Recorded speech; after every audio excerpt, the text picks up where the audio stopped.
Hello guys, শুভ দুপুর সবাইকে। তো আজকে আমি রান্না করব মাশরুম। তো কড়াইয়ের মধ্যে তেল আর পেঁয়াজ দিয়ে পেঁয়াজটা একটু ভেজে নিলাম।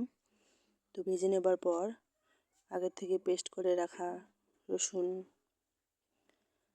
আদা বাটা, পেঁয়াজ বাটা সব কিছু মিক্সড করে কষিয়ে নেব। তো কিছুক্ষণ কষিয়ে নেওয়ার পর দিয়ে দেব স্বাদ মতো লবণ, হলুদ গুঁড়ো, একটু ভেজে নেওয়া মাশরুম, আগে থেকে সিদ্ধ করে ভেজে রাখা ছিল মাশরুম। তো সব মাশরুম দিয়ে এখন একটু কষিয়ে নেব ভালো